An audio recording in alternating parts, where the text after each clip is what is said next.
Hello friends. तो स्वागत है आप सभी का ज्ञान में।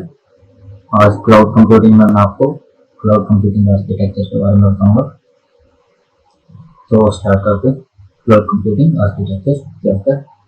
As we know, cloud computing technology is used by both small and large organizations to store the information in cloud and access it from anywhere at any time using the internet connection। तो जैसा कि हमें पता है, cloud computing technology जो है वो small और छोटी और बड़ी ऑर्गेनाइजेशन के लिए बनाई गई है, जिसमें वो अपना इंफॉर्मेशन या डाटा जो है वो स्टोर कर सकते हैं कभी भी कहीं से भी with the help of internet. Cloud computing architecture is a combination of service oriented architecture and event driven architecture. तो ये दो पार्ट्स में डिवाइड होता है, फ्रंट एंड एक बैक एंड। तो इसका आर्किटेक्चर देख सकते हैं, मॉडल मैनेजमेंट होती है, infrastructure, storage, front end cloud service, application, internet चाहिए, उसके बाद क्लाइंट इंफ्रास्ट्रक्चर, ये फ्रंट एंड में आ जाएगा आपका। और ये सारा सिक्योरिटी वगैरह ये जो है ये बैक एंड पार्ट में आ जाएगा।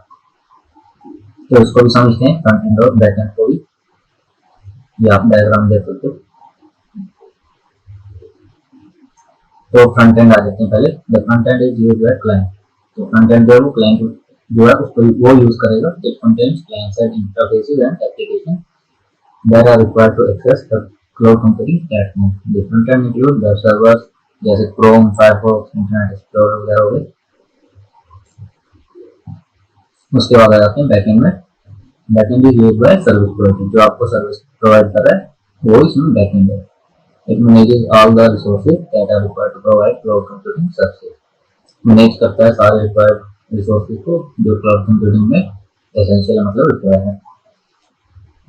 It includes a huge amount of data storage, security mechanism, virtual machine, deploying models, servers, traffic control mechanism, etc।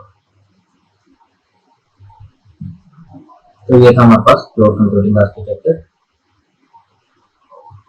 तो आज के इस वीडियो में इतना ही।